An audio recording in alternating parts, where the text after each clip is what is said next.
अब अलिकति जोडका साथ धन्यवाद। आजको हाम्रो खेल नीतिको विषयमा हाम्रा हामीलाई नेतागणहरूबाट सम्बोधन भएको छ।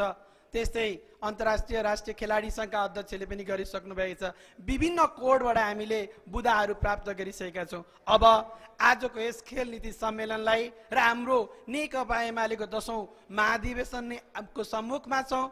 चितवनमा 10-12 हुन गइरहेको छ। यसै सन्दर्भमा पनि हाम्रो पार्टीले खेलकुदलाई कसरी हेरिरहेको छ, यो पनि एउटा हाम्रो आदरणीय अध्यक्ष हुँदाखेरि यो हाम्रो अहोभाग्य पनि छ, सौभाग्य पनि छ। उहाँबाट हामीले सुन्न मौका पाउनेछौँ। तसर्थ आजको यस खेल नीतिलाई सम्बोधन गरिदिनु हुनको लागि हाम्रो प्रमुख अतिथि निवर्तमान प्रधानमन्त्री एवं हाम्रो पार्टीका अध्यक्ष श्री केपी शर्माज्यूलाई म हार्दिक निमन्त्रणा गर्दछु।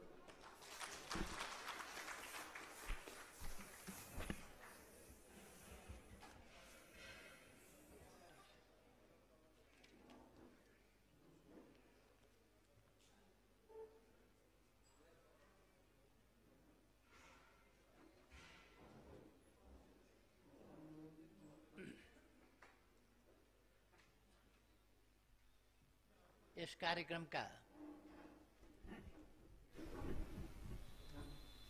सभापतिज्यू, खेलकुद क्षेत्रका हस्ती, खेलकुद महासंघका पदाधिकारी, खेलाडी, प्रशिक्षक, अरू खेलप्रेमी युवा साथीहरू, आज खेलकुद महासंघ र काठमाडौँ महानगरपालिकाको संयुक्त आयोजना होइन, सहकार्यमा यो खेल नीति सम्बन्धी सम्मेलन अर्थात् खेल नीति सम्मेलन आयोजना गर्नुभएको छ। म यस सम्मेलनको अवश्य नै यो उद्घाटन भर्खर भए पनि यसको छलफल टुङ्गिसक्या लगभग छ। यो सफल भइसकेको मैले ठानेको छु।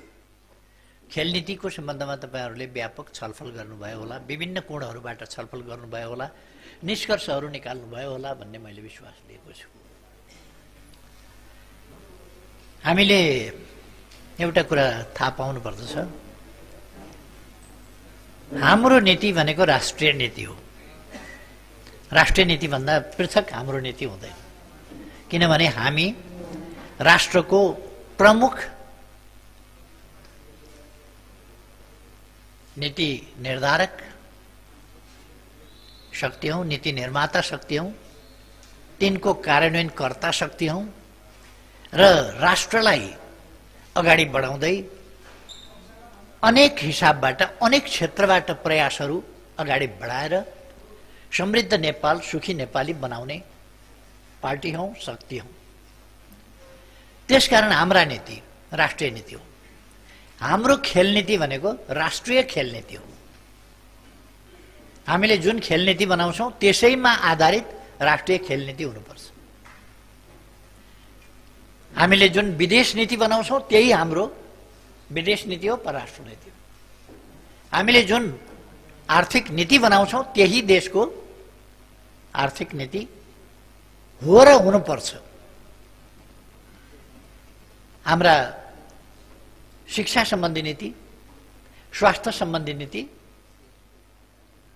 अथवा अरू क्षेत्रका पर्यटन सम्बन्धी नीति हामी जे लिन्छौं त्यो राष्ट्रका लागि लिन्छौं र सबभन्दा बढी आवश्यक, व्यवहारिक, उपयुक्त र फलदायी नीतिहरू हामी निर्माण गर्छौं। हामी सिङ्गो देशलाई समेटेर नीतिहरू निर्माण गर्छौं। हामी संकीर्ण स्वार्थका लागि नीति निर्माण गर्दैनौं, बृहत्तर राष्ट्रिय हितका लागि नीति निर्माण गर्छौं। मलाई विश्वास छ तपाईहरूले यस नीति सम्मेलन मार्फत खेलकुद क्षेत्रका नीतिहरू सम्बन्धमा जो निष्कर्ष निकाल्नु भएको छ अवश्य निकाल्नु भएको होला। हो तीनै नीतिहरू नै हाम्रा राष्ट्रका खेल नीति हुने गर्छ। मैले अघि नै भने कि हाम्रा नीतिहरू देशलाई अगाडि बढाउने सन्दर्भमा अनेक क्षेत्रका नीतिहरूको एग्रिगेसन, समग्र क्षेत्रका नीतिहरूको एकत्रित रूप नै राष्ट्रिय विकास नीति हो। हामी देशको विकास गर्ने भन्छौँ, त्यो देशको विकास गर्ने हाम्रो राष्ट्रिय विकास नीति के हो त भन्दा विभिन्न क्षेत्रका हाम्रा नीतिहरूको समष्टि नै हाम्रो राष्ट्रिय विकास नीति हो। यो हामीले सरकारमा नहुँदा पनि नेकपा एमाले र तत्सँग सम्बन्धित सङ्घ संस्थाहरूले बनाएको नीति त्यही राष्ट्रिय नीति हुन्छ भन्ने पनि कसैले भन्न सक्छ। यो थोपरेर होइन, यो सही पनाको कारणले हामी किन राष्ट्रको हितमा, जनताको हितमा, देशलाई अगाडि बढाउने उद्देश्यका साथ सही नीतिहरू बडो विचार विमर्श गरेर हाम्रा विगतका अनुभवलाई पनि हेरेर हाम्रा सही नीतिहरू हामी तय गर्दछौँ। त्यसकारण ती अनच्यालेन्जेबल हुन्छ, किनभने ती करेक्ट हुन्छन्, ती आवश्यक हुन्छन्, ती हितकारी हुन्छन्, ती लाभकारी हुन्छन्, ती वास्तवमा फलदायी हुन्छन्। त्यसकारण हामीले नीति निर्माण गर्दा सावधानी पनि अपनाउनु पर्दछ, गल्ती नहोस्। किन हाम्रा नीति र हाम्रा नीतिको कार्यान्वयनले यदि गलत नीति तय भए वा त्यसको कार्यान्वयनमा गल्ती भयो भने देशले नै गल्ती गर्न पुग्छ। त्यसकारण हामीले नीति निर्माणमा कुनै कमी कमजोरी या त्रुटि गर्नु हुँदैन र हाम्रा नीति सही, व्यावहारिक, उन्नत स्तरका हुनुपर्दछ र त्यसको कार्यान्वयन अथवा ती नीतिहरूको कार्यान्वयन त्यसै गरी निर्भुल ढङ्गले र सक्रियताका साथ गर्नुपर्छ।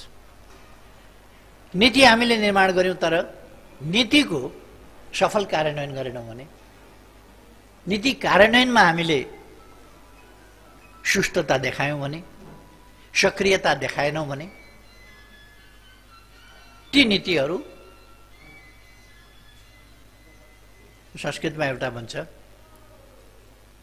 पुस्तकमा भएको विद्या र अर्काका हातमा भएको धन परेका बेला काम लाग्दैन भनेर, त्यस्तै हुन्छ। त्यो पुस्तकमा रहेको विद्या जस्तो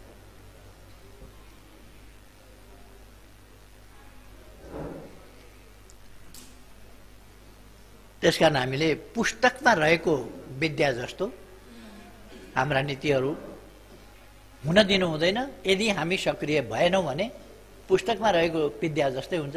त्यो निकालेर पढ्यो भने, त्यो आफूले ग्रहण गर्यो भने चाहिँ आफ्नो भयो, पुस्तकमै रह्यो भने त त्यो विद्याले के काम दिन्छ।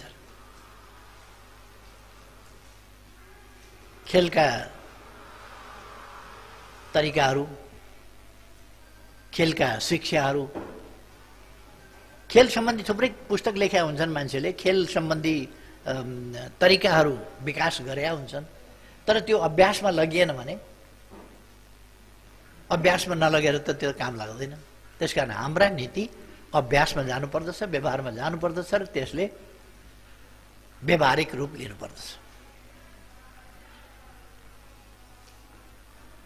अहिले म नीतिहरूको बारेमा जान चाहन्न, किनभने खेल क्षेत्रका सबै साथीहरू यहाँ हुनुहुन्छ र तपाईँहरूले दृष्टिकोणहरू राखिसक्नु भएको छ। शङ्कर पोखरेलजी आइसक्नु भएको थियो, बोलिसक्नु भएको छ उहाँले।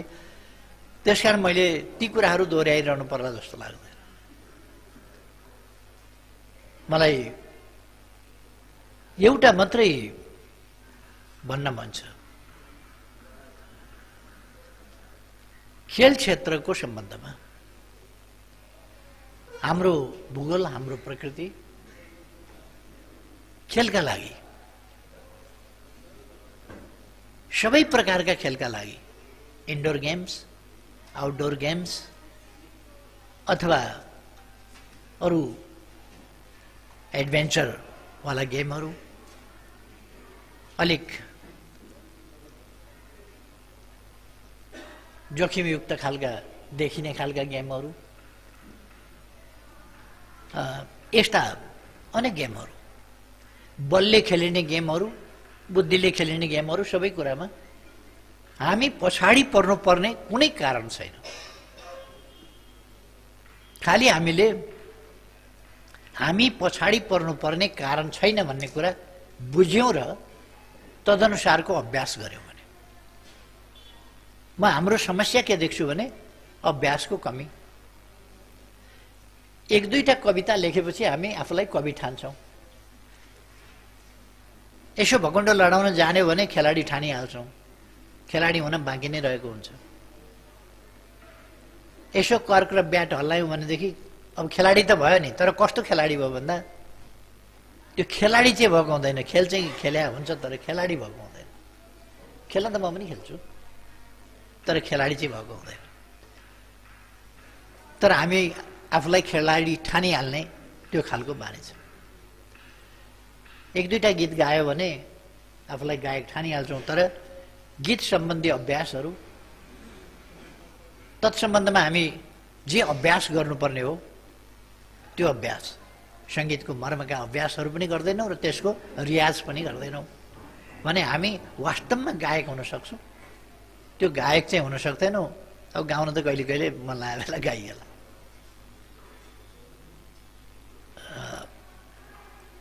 हामीले हरेक क्षेत्रमा एउटा क्षेत्रमा विशेषज्ञता हासिल गर्ने गरी, दक्षता वास्तवमा हासिल गर्ने गरी लाग्यौँ भने सबै क्षेत्रमा सबैले गर्न सक्दैन। यो खेलमा पनि दक्षता, त्यो खेलमा पनि दक्षता, यस विधामा दक्षता, उस विधामा दक्षता, सङ्गीतमा पनि दक्षता, गायनमा पनि दक्षता, साहित्यमा पनि दक्षता, चित्रकारितामा पनि दक्षता, यसमा पनि टप, उसमा पनि टप मान्छे हुन सक्दैन। किनभने सबै ठाउँमा बाँडिँदाखेरि अभ्यास पुग्दैन। अभ्यास पुर्याउनलाई एक ठाउँ बढी केन्द्रित हुनुपर्छ।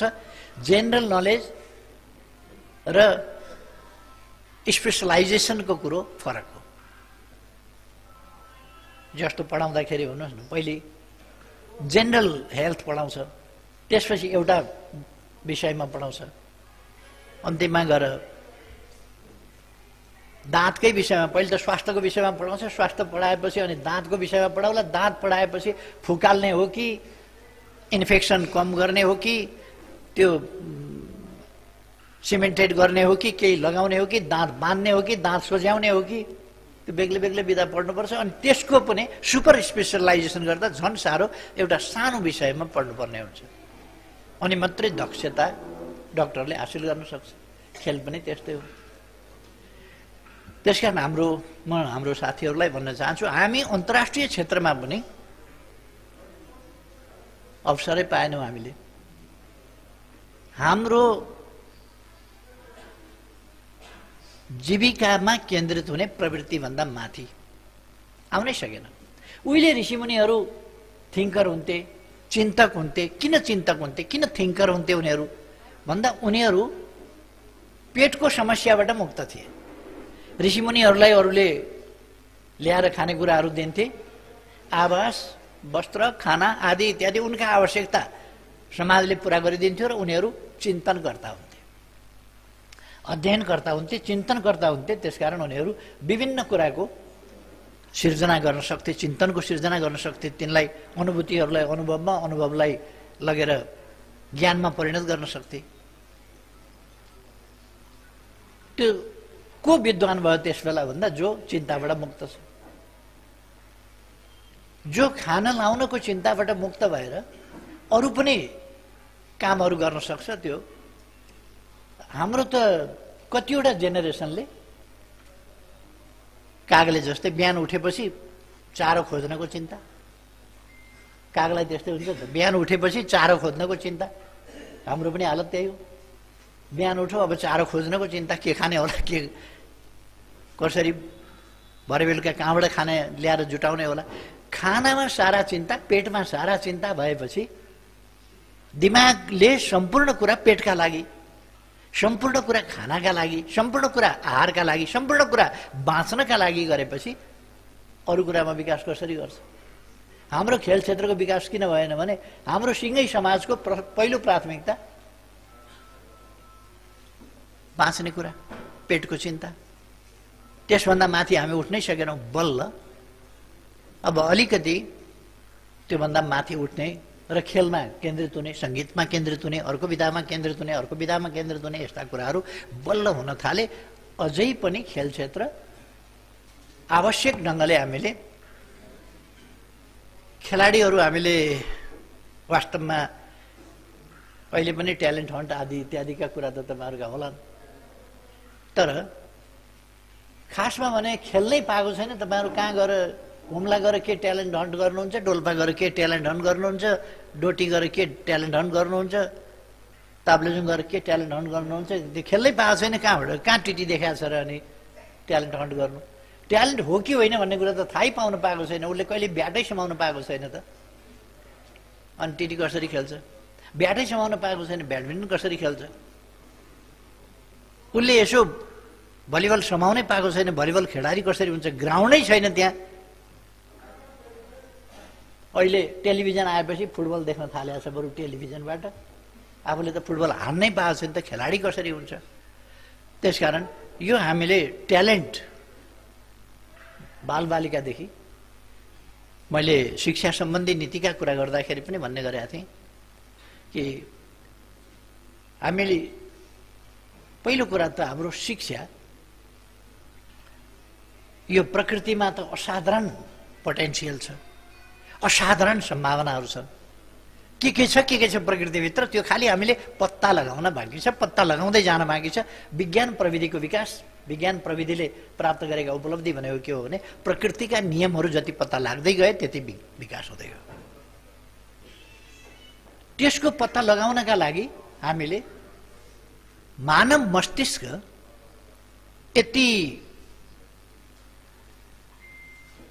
सम्भावनायुक्त, पोटेन्सियल युक्त चिज हो, तर त्यसको हामीले पहिचान गर्नु, त्यो पहिचानपछि त्यो अवसर दिन, त्यसको विकास गर्न, त्यो अवसरै हामीले पाएका छैनौँ।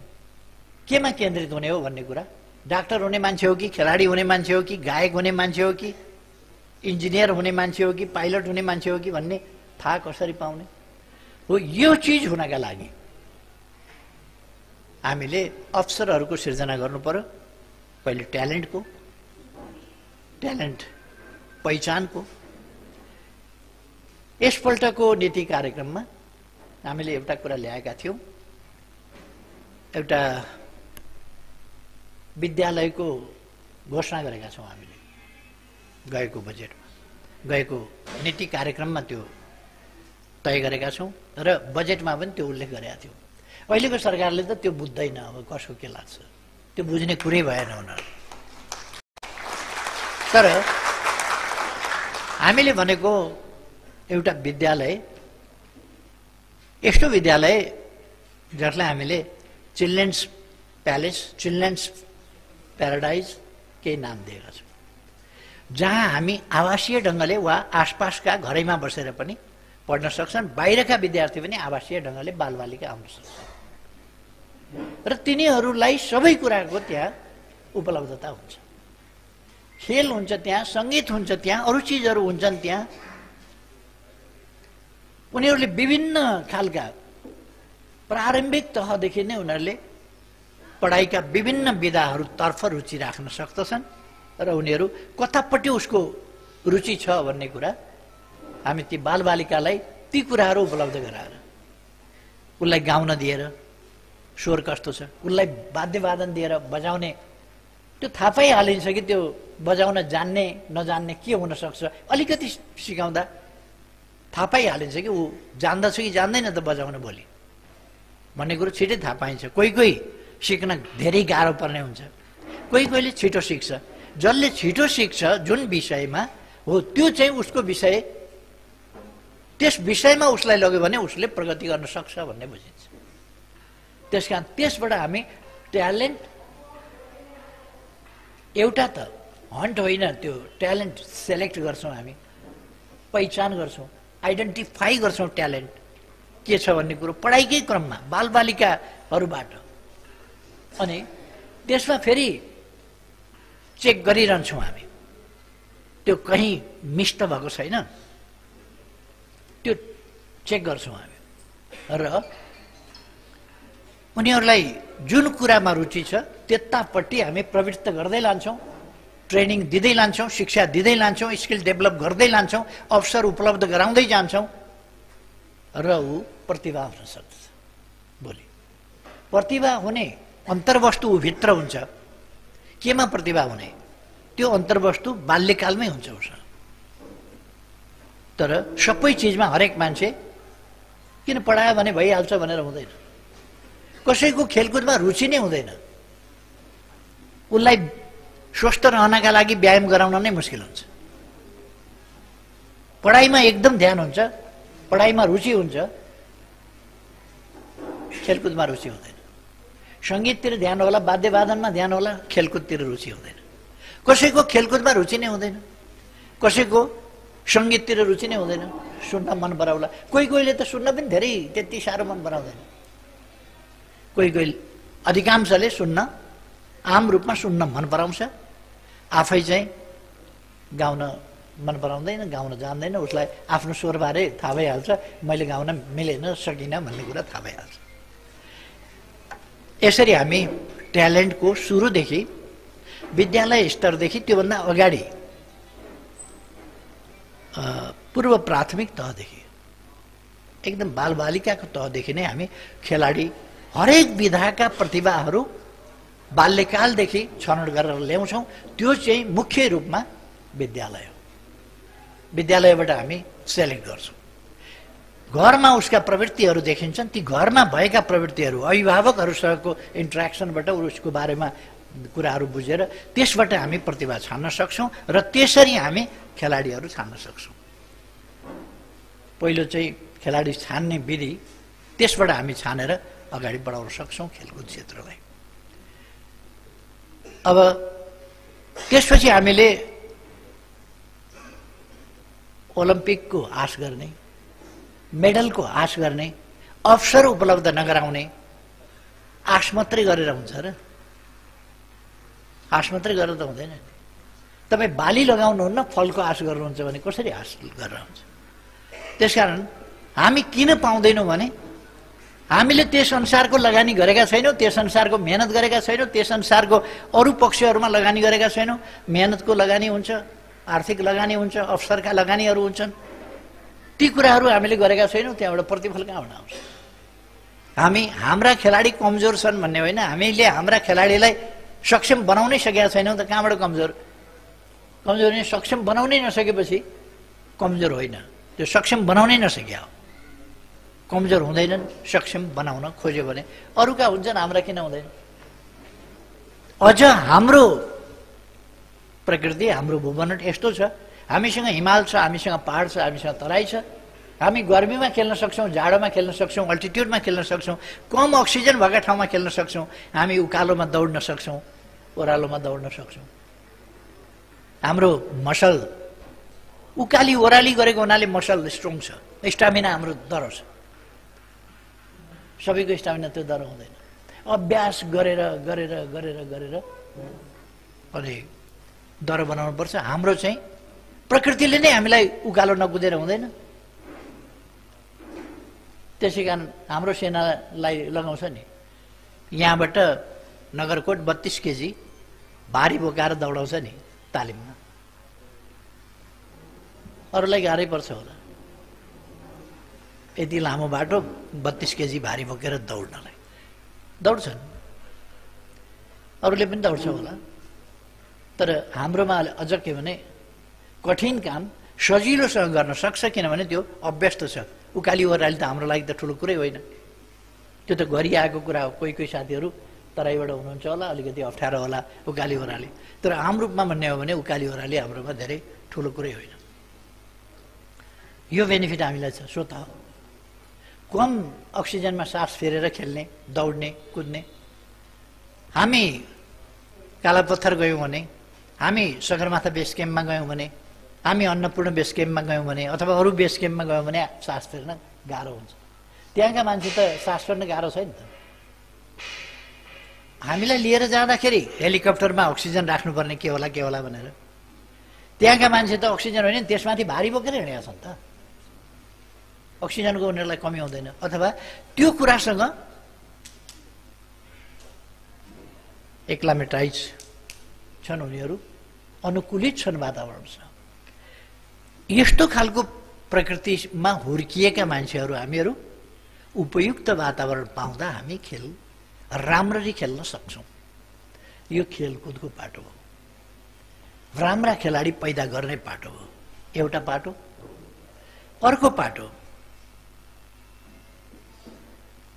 जीवनको अभिन्न अङ्गको रूपमा, हाम्रो दैनिकीको रूपमा खेललाई विकास गर्ने कुरा।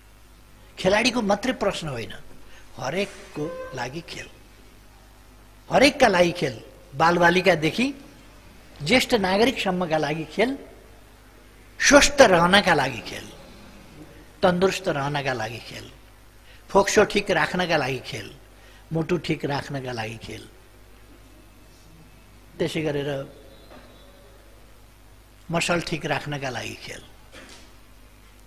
यी सबै चिज ठिक राख्नका लागि, फोक्सो होस् कि मुटु होस् कि मसल होस् कि, यी सबै कुराहरू ठिक राख्नका लागि, जोइन्ट्स ठिक राख्नका लागि खेल आवश्यक छ। त्यसका लागि खेल, हरेकका लागि खेल, हरेक उमेरका व्यक्तिहरूका लागि खेल। त्यसकारण खेलकुद जीवनको एउटा अभिन्न अङ्ग र दैनिकी हुनु पर्दछ। यसमा हाम्रो जोड अर्कातिर यो सिँगै समाजलाई स्वस्थ राख्नका निम्ति। एउटा कुरा खेलाडीको कुरा हो। दक्ष खेलाडी उत्पादनसँग सम्बन्धित र हाम्रो खेल क्षेत्र विकसित, उन्नत र नमुना खेल क्षेत्र बन्नुपर्छ, पहिलो कुरा। दोस्रो, खेल समग्र सामाजिक विषय हुनुपर्दछ, खेलाडीको मात्रै होइन। हरेक समूहको, हरेक उमेर समूहको विषय बन्नुपर्दछ, एउटा युवा उमेर समूहको मात्रै होइन। सक्रिय खेलबाट सन्यास लिन्छ, फेरि पनि खेल त कायमै राख्छ नि। सक्रिय खेलबाट पो सन्यास लियो त, तर खेलकुद चाहिँ कायमै राख्छ। एउटा प्रकृतिको खेल खेल्न सक्न छोडेपछि, म पहिले फुटबल पनि खेल्थेँ, अलिक ब्याडमिन्टन खेल्थेँ। अब ब्याडमिन्टन खेल्न सक्ने अवस्था रहेन जस्तो लाग्छ है। फेरि डक्टरले लड्न चाहिँ हुँदैन है, लड्न पाइँदैन भने जस्तो, त्यसकारण ब्याडमिन्टन खेल्दा लडिन्छ कि जस्तो पनि लाग्छ। लडिहाल्यो भने फेरि कहाँ ठक्कर लाग्छ, के हुन्छ भन्ने कुरा, त्यसले पनि अलिक छोडिदिएको छु। खै फुटबलबाट ब्याडमिन्टन, ब्याडमिन्टनबाट अहिले टिटीतिर झर्ने, अलिक पछि चेसतिर झर्न बेला। यसो भनेर चेस चाहिँ कमसल खेलाडी हो भनेको, खेल हो भनेको होइन। हरेकको आफ्नो ठाउँमा महत्त्व छ, तर चेसमा बल चाहिँदैन, शारीरिक सन्तुलन चाहिँदैन, बेसरी स्टामिना चाहिँदैन, मस्तिष्कको, फोक्सोको, मुटुको, मसलको ब्यालेन्स चाहिँदैन, जो खेलकुदमा चाहिन्छ, अरू खेलकुदमा चाहिन्छ। दौडमा, फुटबलमा, अनेक चिजमा मस्तिष्कको, मसलको, लङ्सको, हार्टको सबैको ब्यालेन्स भएन भने मसल कमजोर छ, कसरी खेल्छ? लङ्स कमजोर छ, फ्याफे भएर खेल्नै सक्दैन। मुटु कमजोर छ, धडधड गरेर खेल्नै सक्दैन। मस्तिष्क कमजोर छ, यहाँनिर साथ हान्दाखेरि त्यहाँ बल पुग्छ भनेर त्यहाँ क्याच गरेर ऊ पुग्दैन, खुट्टामा आउला भनेर बस्ला। जस्तो पूर्वबार म त्यहाँ एउटा खेल, फुटबल खेल थियो नि रङ्गशालामा, त्यहाँ मैले खेले देख्नु होला साथीहरू। फुटबल अलिक परेर कुद्छ, म अलिक परतिर कुद्छु, त्यो तालमेलै नहुने। खैर, खेलकुदका मुख्य रूपमा यी दुईटा पक्ष हो। प्रोफेसनल प्लेयर्स एउटा पक्ष, प्रोफेसनल प्लेयर हुने बाटो एउटा, समग्र सामाजिक सँगसँगै समाजलाई खेलमय बनाउने। जति खेल प्रिय हुन्छ समाज, त्यति खेलको विकास हुन्छ। दर्शक भएनन् र हुटिङ भएन भने न गायकले गाउन सक्छ। सबभन्दा कमजोर त गायकहरू हुन्छ। गायकलाई अगाडिबाट एक दुईजनाले नेगेटिभ हुटिङ गरिदियो, ए के गाएको हट हट भनिदियो भने बिचरा थुचुकै हुन्छ, गाउन सक्दैन। तिनीहरू गाली सुन्ने बानी परे नेता जस्तो त होइन नि बिचरा। गायन पहिले नै उनीहरूले भन्छन् ल ताली बजाऊ ताली बजाऊ, उनीहरू तालीमा टिक्या हुन्छ, उनीहरूको हौसला तालीमा टिक्या हुन्छ। खेलाडीको पनि त्यही हो। अनि 5 नम्बर घनश्याम छ भने चिनेका साथीहरूले घनश्याम घनश्याम भनेपछि दौडिन्छ साथी।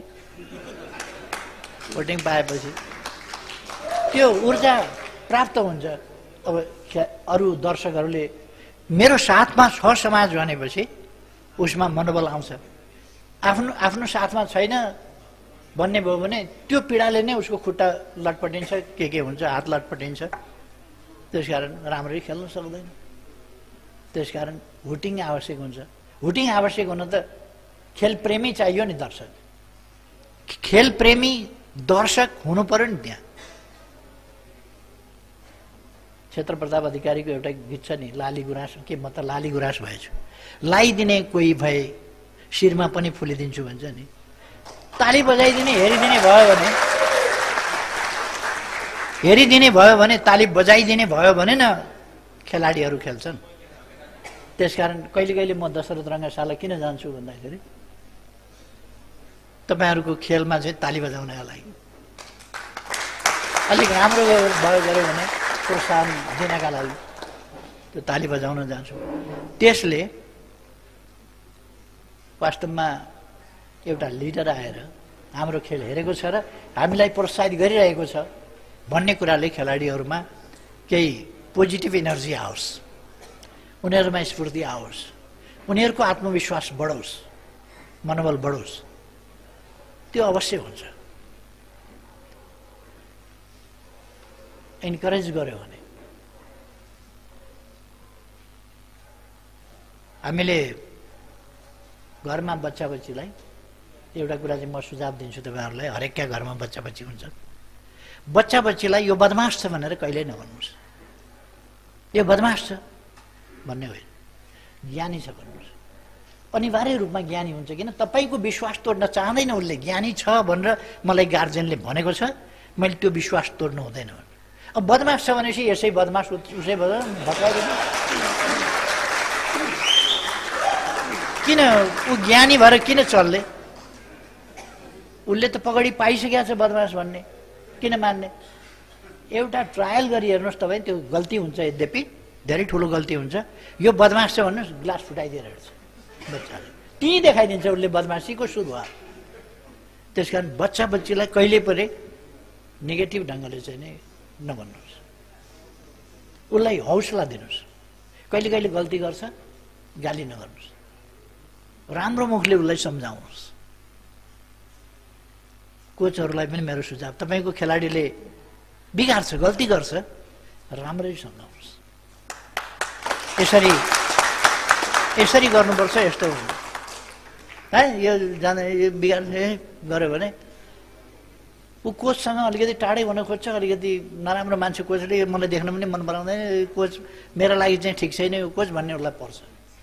त्यसो भएपछि कोचसँगको उसको आत्मीय सम्बन्ध चिसिन्छ। चिसिएपछि कोचले पनि त थाहा पाउँछ, थाहा पाउने गरी उसले चिसोपन देखाउँछ। त्यो सम्बन्ध भएपछि अनि सिकाउन पनि सकिँदैन, सिक्न पनि सकिँदैन। बच्चा बच्चीलाई पनि त्यस्तै हो। बच्चा बच्चीहरू यो पढाइमा एकदम तेज छ, राम्रो छ, गतिलो छ भन्नुहोस्। बुद्धु छ भनेपछि त यसै बुद्धु उसै बुद्धु, पढेर पनि बुझ्दैन, कस्तो गोरु रहेछ भनेर मेरो एउटा टिचरले भन्थे प्राय विद्यार्थीहरूलाई, कस्तो गोरु भन्थे, केही बुझ्दैन भन्थे। जुनलाई उनले गोरु भन्थे त्यो गोरु जस्तै हुँदैन। किनभने त्यो उसले विश्वास भए पो विश्वास जोगाउँ। जुन विद्यार्थीलाई यो ट्यालेन्ट छ, पढाएको एकदम ध्यान दिएर हेर्छ, ध्यान दिएर सुन्छ, ध्यान दिएर बुझ्छ भन्यो, त्यो एकदम ध्यान दिएर हेर्छ, ध्यान दिएर सुन्छ, ध्यान दिएर बुझ्छ, त्यसपछि ऊ ट्यालेन्ट भएर निस्किन्छ। त्यसकारण उसलाई इन्करेज गर्नुपर्छ कि यसमा यो चाहिँ खेलाडीले कहिले कहिले बिगाऱ्यो भने यहाँनिर यति सपार्यो भनेदेखि तिम्रो ठिक छ, यहाँनिर यो कुरा मिलेको छैन, त्यति मिल्यो भने यो मिल्छ। डान्समा पनि त्यही हो, डान्स सिक्नेलाई यहाँनिर स्टेपिङ यो मिलेन, यहाँनिर अलिकति कम्बर मर्काएको यहाँ मिलेन, बडी यसरी मिलेन, आँखा यस्तो मिलेन, स्माइल यस्तो भएन, त्यो सिकाइदियो, कहाँ कहाँ मिलेन त्यो सिकाइदियो राम्ररी भने त्यसले सच्याउँछ र सिक्छ। गाली गर्यो भने फेरि पनि गाली खाने होला, किन हल्लाउने कम्बर पनि भन्छ, फेरि हल्लायो फेरि गाली खाइन्छ त किन हल्लायो, त्यसपछि उसले सिक्नै सक्दैन, किन गाली खाने। त्यसो भएर हामीले प्रोत्साहित गर्ने तरिका पोजिटिभ एटिट्युडबाट साथीहरूका बिचमा पनि, खेलाडीहरूका बिचमा पनि र कोच र खेलाडीहरूका बिचमा पनि त्यो सम्बन्ध बनाउनुपर्छ। र घरमा पनि मैले अघि नै भने बालबालिकाहरूलाई पनि यो साँचो बोल्छ, यसले ढाँट्दैन, कुनै हिसाबमा झुटो बोल्दैन, यसले गल्ती गरे पनि कबुल गर्छ तर झुटो बोल्दैन भन्नु, उसले झुटो बोल्दैन, मैले गल्ती गरेँ यस्तो भन्छ। त्यस बापत गल्ती भइसक्यो, केही उसले बिगार्यो, बिगारेको त सचिँदैन नि, सचिने त फ्युचरको कुरा मात्रै हो, अब बाँकी नहुने मात्रै हो। त्यसकारण त्यस बापत सजाय दिएर केही पनि फाइदा छैन। उसलाई सम्झाउनुहोस्, सबभन्दा ठुलो सजाय उसलाई सम्झाउनु नै हो र त्यो सम्झाइबाट ऊ प्रेरित हुन्छ, आफ्ना गल्तीले लज्जित हुन्छ, अब उपरान्त मैले यस्तो गर्नु हुँदैन भन्ने कुरा हृदयङ्गम गर्छ र अगाडि बढ्छ। खेल क्षेत्रलाई हामीले यसकारण समाजव्यापी बनाउने दोस्रो बाटो। अब यसका इम्प्याक्टहरू त थुप्रो छन्। अघि मभन्दा अगाडि उद्घोषक भाइले भन्दै हुनुहुन्थ्यो, यो डिप्लोमेसीसँग सम्बन्धित छ, अरू कुरासँग सम्बन्धित छ, कहिले पिम्पङ डिप्लोमेसी भन्छन्, कहिले के डिप्लोमेसी भन्छन्। डिप्लोमेसीका लागि प्रयोग थुप्रै कुराहरू हुन्छन्, त्यसमध्ये कहिले कहिले खेल पनि प्रयोग हुन्छ डिप्लोमेसीका लागि। डिप्लोमेसी यस्तो चिज हो, त्यो कहिले लन्च डिप्लोमेसी गर्छ कसैले, कसैले डिनर डिप्लोमेसी गर्छ, कसैले टी डिप्लोमेसी गर्छ, कसैले ब्रेकफास्ट डिप्लोमेसी गर्छ, कसैले स्पोर्ट्स डिप्लोमेसी गर्छ, कसैले अनेक प्रकारका डिप्लोमेसीहरू हुन्छन्। उहिले राजा महाराजाहरू आफूभन्दा बलियालाई छोरी दिएर सन्धि बनाएर हमला नगरोस् राज्य बचोस् भनेर वैवाहिक सम्बन्ध जोड्थे। यस्तो धेरै चल्थ्यो। सँगसँग गम्पोलाई भिरकुटी दिएको पनि त्यस्तै त्यस्तै भएर त नत्र उहाँसम्म किन पुग्नु पर्थ्यो अंशुवर्माले, तिब्बतसम्म 3 महिना लगाएर किन पुर्याउनु पर्थ्यो डोला बोकाएर। त्यो त्यस्तै डिप्लोमेसी हो। यस्ता कुराहरूमा पनि काम लाग्छ। कहिले कहिले बिग्रेका कुराहरू बनाउनका लागि पनि खेलकुद क्षेत्र काम लाग्छ। बिग्रेका कुरा बनाउनु त धेरै कुरामा। फिजियोथेरापीको मुख्य पार्ट चाहिँ के हो भन्दाखेरि व्यायाम हो। फिजियोथेरापीको वास्तवमा मुख्य पार्ट भनेकै, मुख्य अङ्ग भनेकै व्यायाम हो। बिग्रेको स्वास्थ्य पनि बनाउँदो रहेछ नि, बिग्रेको अङ्ग बनाउँदो रहेछ, नचलेको हात चलाउँदो रहेछ, नचलेको खुट्टा चलाउँदो रहेछ, नचलेको गर्दन चलाउँदो रहेछ, कम्मर दुखेको ठिक पार्दो रहेछ, ढाड दुखेको ठिक पार्दो रहेछ। त्यसकारण यसले थुप्रै बिग्रेका कुराहरूलाई पनि, शरीरदेखि लिएर थुप्रै कुराहरू, बिग्रेका कुराहरू बनाउन सक्दछ। देश पनि बिग्रिएको अवस्थाबाट राम्रो बनाउन यस क्षेत्रले मद्दत पुर्याउन सक्छ। त्यसर्थ एकदम झगडा गरिराखेका देशहरू पनि खेल टिम चाहिँ पठाउँछ। झगडा गरिराखेका देशहरू त्यो पनि एउटा अलिकति त्यसलाई रिभाइभ गर्ने एउटा त्यान्द्रो समातेको हो। त्यो सम्बन्धहरू, बिग्रिएका सम्बन्धलाई पुनर्स्थापित गर्ने, पुनः उठान गर्ने, पुनर्जागृत गर्ने कुराका लागि एउटा त्यान्द्रोको रूपमा पनि काम गर्न सक्छ यसले। कि विभिन्न आयाम छन्। अब खेल नीतिको सम्बन्धमा म धेरै अहिले जान चाहन्न, किनभने तपाईँहरूले काफी छलफल गर्नुभएको छ भन्ने मलाई लाग्छ खेल नीतिको सम्बन्धमा। म खेलसँग सम्बन्धित केही मेरा धारणाहरू मात्रै राख्छु।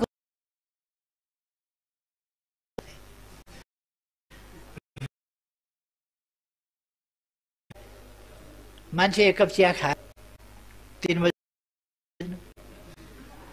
के हालत भयो होला। अब मेरो घर त रेस्टुरेन्ट होइन, फेरि बढी भए चिया खुवाउन सकिएला।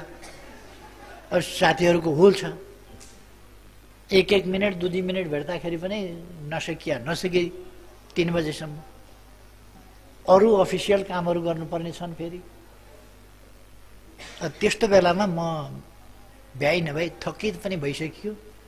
अब फेरि भरे हिजो अस्ति जस्तै भरे पनि रात आउँछ, 1:30 बजेसम्म साथीहरूको पालै साथी दिँदैन भेटघाट। त त्यो भएर अलिकति काम पनि गर्नुपर्छ, फेरि अफिसियल कामहरू। त्यसो भएर म आउँदै नआउँ कि भनेको थिएँ। हालका खेलाडीका खेलकुद महासङ्घका अध्यक्षले त्यस कारण आएर राम्रै भयो, साथीहरूसँग भेटघाट भयो, मैले आफ्ना केही कुरा राख्ने मौका मिल्यो। खेलकुद महासङ्घले नेकपा एमालेका सदस्यहरू सङ्गठित गर्ने होइन, सदस्य त पार्टी कमिटीले सङ्गठित गरिहाल्छ।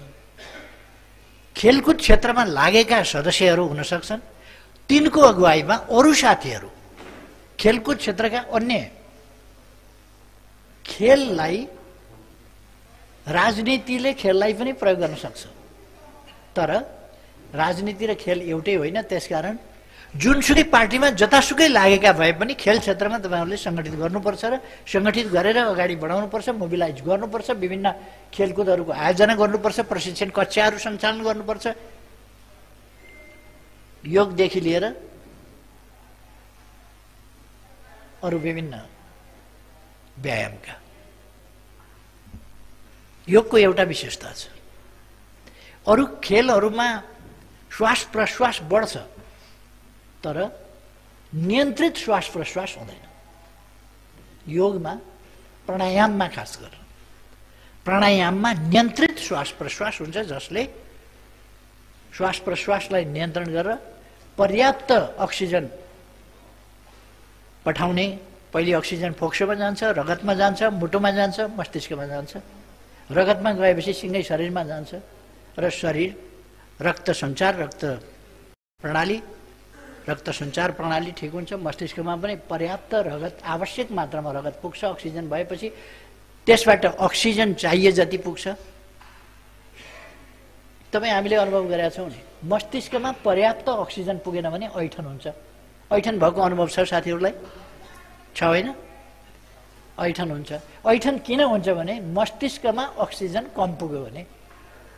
मस्तिष्कमा अक्सिजन पुग्छ भन्दा ठिक भएन भने, मुटुमा कुनै प्रकारको व्यवधान भयो भने, हातले अथवा कहिले कहिले त बाक्लो ओढ्नेहरूले पनि थिच्यो भने, मुटु राम्ररी धड्किन पाएन भने, त्यसले रक्त सञ्चार राम्ररी गर्न पाएन भने ब्लड मस्तिष्कमा पुग्न कम हुन्छ। त्यसो भएपछि मस्तिष्क कम रगत भएपछि निन्द्रामै डराउन थाल्छ। त्यो डराउन थाल्छ किन? उसले जगाउनु पर्यो मान्छेलाई। अब मान्छेलाई जगाउनका लागि पनि ऊ डराउनु पर्यो केही गरेर। यसरी अनि ऐठन भन्छौँ नि हामी, नाइटमेयर, त्यो कुराहरू चाहिँ नै प्रकट हुन्छ। त्यसबाट अर्कोतिर कोल्टे फर्यो भनेदेखि फर्क्यो भने त्यो मुटुमा थिचिएको कुराले चाहिँ हट्यो भने, हात राखिया हुन्छ, यसरी राखिया हुन्छ, यसरी राखिया हुन्छ, कुनै हिसाबले मुटु थिचियो वा त्यसको पल्पिटेसनमा कमी भयो भनेदेखि मस्तिष्कमा मुटु धड्कनले पठाउन सक्दैन, रगत पर्याप्त पठाउन सक्दैन। रगत नपठाएपछि अक्सिजन पुग्दैन, अक्सिजन नपुगेपछि मस्तिष्कले राम्ररी काम गर्न पाउँदैन। त्यसो भएपछि ऊ आत्तिन थाल्छ, डराउन थाल्छ र ऐठन हुन्छ। यो यस्ता कुराहरूलाई यद्यपि ऐठन चाहिँ अब योगले रोक्न, प्राणायामले रोक्न सक्छ नि भनिँदैन, किन त्यो थिचियो मुटु भने त, सुत्या बेला मुटु थिचियो भने त त्यो त डिस्टर्ब हुन्छ नै मस्तिष्कलाई। तर पनि अघि पछि सामान्यतया भन्दाखेरि मस्तिष्कलाई स्वस्थ राख्नका लागि, अक्सिजन पुरा पुर्याउनका लागि, शरीरमा अक्सिजन पुरा पुर्याउनका लागि, मुटुलाई स्वस्थ राख्नका लागि, फोक्सोलाई स्वस्थ राख्नु, पहिले त फोक्सो स्वस्थ राख्नु पर्यो र मुटुसम्म अक्सिजन पुर्याउँछ, मुटु स्वस्थ राख्नु पर्यो, अनि उसले शरीरभरि रगत पुर्याउँछ, मुटु स्वस्थ राख्नु पर्यो र मस्तिष्कमा रगत पुर्याउँछ र अक्सिजन पनि पुग्छ। त्यसका लागि प्राणायाम बढी व्यवहार हुन्छ र योगदेखि लिएर अरू प्रकारका आफ्ना विधागत विषयगत खेलहरू तिनीहरू खेल्ने सबै खेलाडीहरू र खास गरेर नयाँ खेलाडी उत्पादनका कुरामा नयाँ खेलाडी उत्पादन एउटा कुरा, अर्को खेललाई जीवनको अभिन्न अङ्गको रूपमा सिङ्गो समाजले विकास गरोस् भन्ने अभियान। दोस्रो, खेललाई कसरी व्यावसायिक ढङ्गले अगाडि बढाउन पनि सकिन्छ। तेस्रो, उत्कृष्ट खेल। यी चिजहरू कसरी गर्न सकिन्छ, यसका लागि युथ मोबिलाइजेसन कसरी गर्न सकिन्छ, खेलाडीहरूको मोबिलाइजेसन कसरी गर्न सकिन्छ। खेलाडीहरू खेलाडी मात्रै नहुन् कि खेलको अभियन्ता पनि हुन्। युवाहरू आफूले खेल खेल्ने मात्रै होइन कि ती अभियन्ता पनि हुन्। त्यस ढङ्गले खेलकुद महासङ्घले सङ्गठित र सञ्चालित गर्नुपर्दछ आफूसँग भएको सामर्थ्यलाई, शक्तिलाई। यसमा संकीर्णता राख्नु हुँदैन, फराकिलो मनका साथ। जो जतासुकै लागेका हुन्, पोलिटिकल्ली जतासुकै लागेका हुन्, जुनसुकै अर्गनाइजेसनमा लागेका हुन्, खेलकुद महासङ्घले युवाहरूलाई खेल क्षेत्रमा सङ्गठित परिचालित गर्नुपर्दछ, तिनलाई दक्ष बनाउनुपर्दछ, तिनलाई प्रेरित प्रोत्साहित गर्नुपर्दछ र तिनलाई खेलका अभियन्ताका रूपमा पर्सनल एम्बेसडर त्यस रूपमा चाहिँ अगाडि बढाउनलाई ध्यान दिनुपर्छ। मेरो सुझाव त्यो हो। त्यस ढङ्गले अगाडि जानुस्, अगाडि बढ्नुस् भन्ने आग्रह गर्न चाहन्छु। म धेरै समय नलिउँ। म नेपालको खेल क्षेत्रले उन्नति गरोस् र समाज खेलमय होस्। अझै पनि बिहानै उठेर गिटी कुट्न नगइकन चुलो बल्दैन, खेलका उपदेश दिएर गर्नुहुन्छ के? खेलकुद खेल्नै पर्छ भनेर अनि गिटी कसले कुट्छ? गिटी नकुट्ने हो भनेदेखि मान्छेमा चामल तेल कसले ल्याइदिन्छ? हामी त्यहाँ छौँ भने त्यसबाट उठाउनका लागि, त्यस स्थितिबाट उठाउन त्यो सरकारले प्रयास गर्नु पर्यो र हामी सबैले पनि त्यस स्थितिबाट परिवर्तन ल्याउनका लागि प्रयास गर्नु पर्यो र मात्रै वास्तविक अर्थमा खेल क्षेत्र सामाजिक जीवनको सबैका निम्ति जीवनको अभिन्न अङ्गको रूपमा खेल हामी विकास गर्न सक्छौँ त्यस रूपमा। त्यसकारण गरिबी हटाउने, पछौटेपन हटाउने र गरिबीबाट उन्मुक्ति खेलको विकासको पूर्व शर्त हो। यदि गरिबीबाट उन्मुक्ति ल्याउन सकिएन भने खेलको विकास हुनै सक्दैन। यस ढङ्गले हामी अगाडि बढौँ भन्ने आग्रह साथ तपाईँहरूलाई धेरै धेरै शुभकामना भन्न चाहन्छु। खेल क्षेत्रका सम्पूर्ण साथीहरू र त्यसै गरेर खेलकुद महासङ्घ आफ्नो यात्रामा, आफ्नो अभियानमा सफल रहोस्, धेरै धेरै शुभकामना भन्न चाहन्छु। तपाईँहरूले तय गरेका खेल नीतिहरू म पनि हेरौँला र तिनीहरूमा केही टिप्पणी भयो भने म पछि त्यस सम्बन्धमा मेरो टिप्पणी पनि राखेर त्यसलाई समृद्ध गर्न, केही योगदान गर्न सकियो भने मैले पनि कोसिस गर्नेछु। सबै साथीहरूलाई धेरै धेरै शुभकामना साथ आफ्नो भनाइ टुङ्ग्याउँछु। धन्यवाद।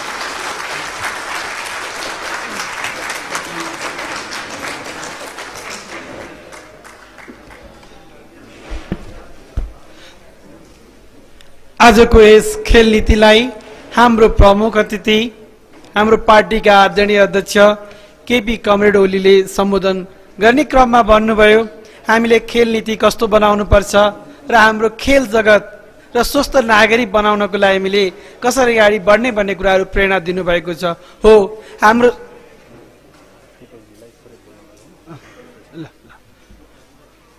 हाम्रो खेल नीति कस्तो बनाउने सन्दर्भमा हामी छलफल गरिरहेका छौँ।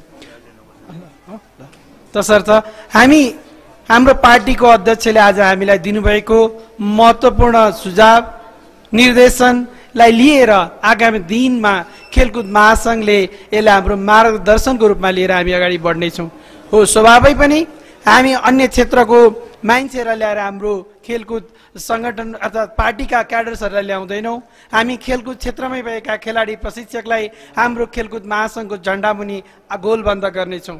म यहाँनिर एउटा कुरा राख्न चाहन्छु, अवश्य पनि हाम्रो देशको भूगोलले हिमाल पहाड तराईमा साहसिक तथा पर्यटकीय खेलहरू गर्नको लागि अत्यन्तै ऊर्जाशील क्षेत्र रहेको छ। हाम्रो सरकार हुँदाखेरि श्रद्धेय अध्यक्षको नेतृत्वको सरकारले हामीले भनेका थियौँ कि नेपालमा साहसिक तथा पर्यटक खेलहरूको अध्ययन अनुसन्धान गरी यसमा फरेन डाइरेक्ट इन्भेस्टमेन्ट गर्नको लागि हामीले नीति तथा कार्यक्रममै यसमा समावेश गरेका थियौँ। खेल जगतबाट निवृत्त भएका प्रशिक्षक खेलाडीहरूलाई हामीले व्यवसाय गर्नको लागि ब्याङ्क लोनको व्यवस्थाको लागि खेलकुद महासङ्घकै पहलमा त्यो काम भएको थियो। तर यो परमादेशवाला सरकारले यसलाई पनि यसलाई अहिलेको पूरक बजेटमा यसलाई काटेको छ, जसको लागि अब खेलकुद महासङ्घले एजेन्डाको रूपमा हामी आन्दोलन बनाएर अगाडि हामी बढ्नेछौँ भन्ने कुरा पनि म यहाँ राख्न चाहन्छु। र